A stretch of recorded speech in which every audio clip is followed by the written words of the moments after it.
I don't know what it is, but Billerica, as I've always said it, is a great sandbox to play in. I love this community.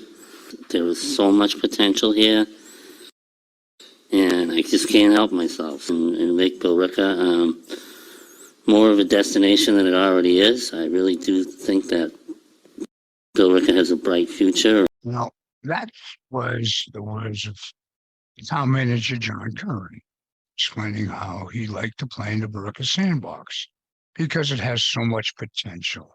But the question is, who is it going to benefit? What does Billerica have the potential to be? Will it remain a town with the quality of life that many of us cherish? But I got one thing to say on all this money that's being spent.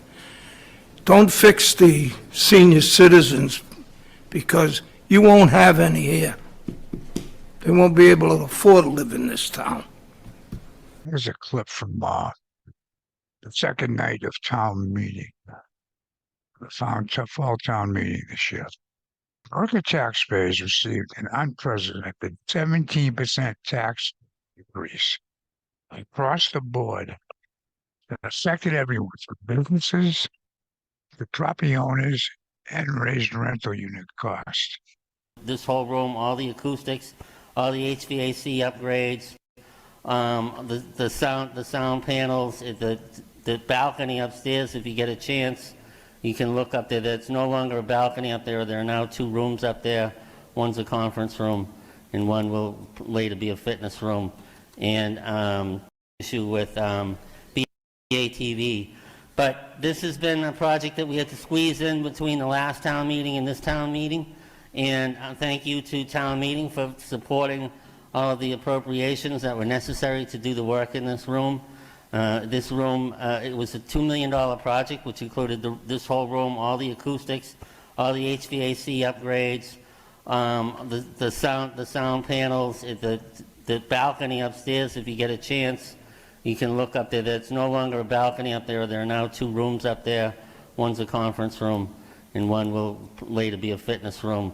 And it's really something. All the technology is new. The floors have been redone, and none of this would have been possible without the support of, first of all, without the support of town meeting. But also there were several other sources of funding that have helped this project. One was the select board appropriating money from ARPA funds to do this project. Senator Friedman appropriated about $100,000 for this project, and Representative Lombardo appropriated $38,000 in a budget bill a few years back. Said that the ceiling needed to be painted, so we did a little bit more than paint the ceiling. And I also wanted to thank members of my staff, Clancy Bain, Robert Maynard, and also Bob Solis. As you know, where's Bob? Right there in the corner. So Bob, it's been great to have on board and make sure that keeping the contractor and everybody honest and making sure we got what we paid for, and we couldn't do it without his help. So I want to thank all of them, and Paul Watson for juggling the finances. We had so many different sources of money to get this done.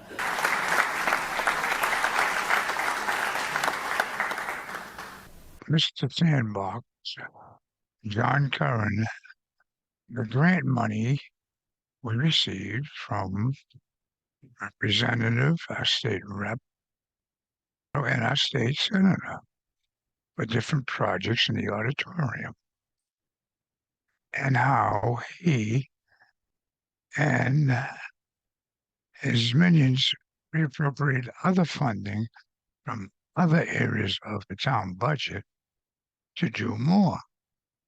A great achievement to him. Like I said, keep in mind, this was after the 17% tax increase. And he states that he did all this and manipulated the budgets between the last 2 town meetings to get done what he wanted done. And this is at a time where the U.S. economy is about to come in for a very hard landing. And any true and honest financial expert will tell you this. Between the banking issues, the banks have got themselves in trouble again, high rate of inflation that's adversely affecting many in the country and in the community, high interest rates, high energy costs, high cost of food and fuel.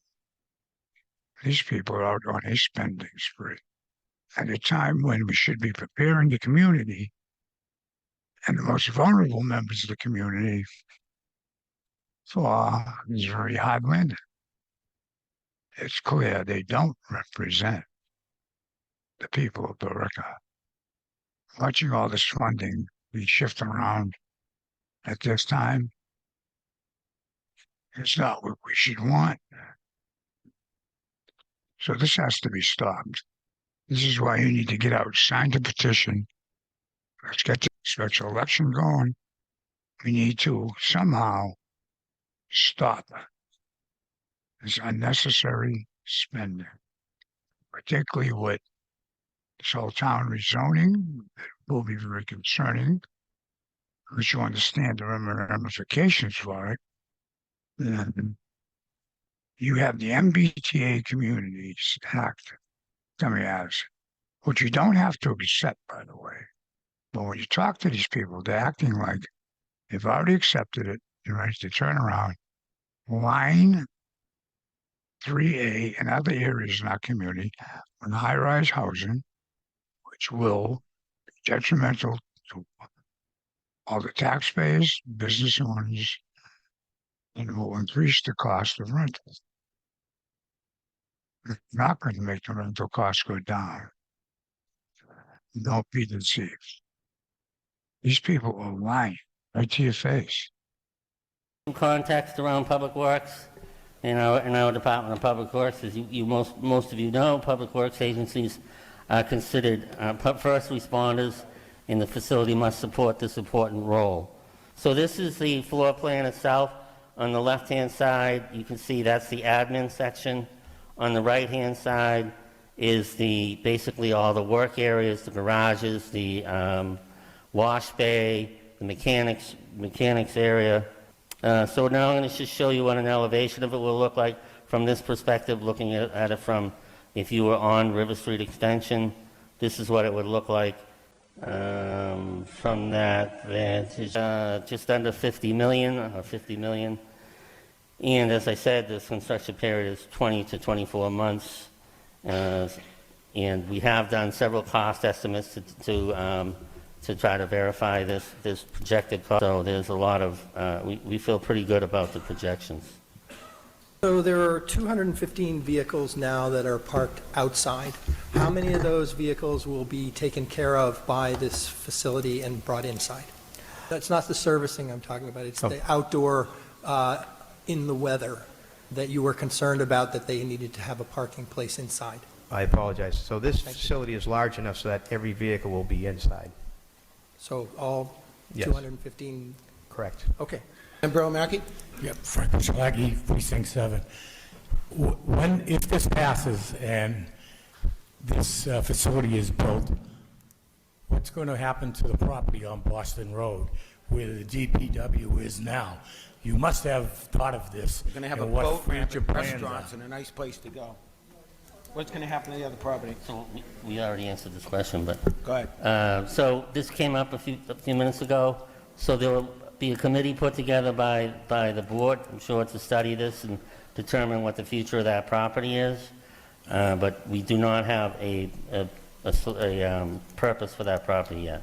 I'm sure some of them have in the back of their minds what they want to do with this property. It's a nice property. We know he's got housing plans, more high-rise housing that benefits the developers, the state agenda, and becomes costly to the infrastructure of our community that we're going to be paying for. These people are lying right to your face. One thing to say on all this money that's being spent, don't fix the senior citizens, because you won't have any here. They won't be able to afford to live in this town.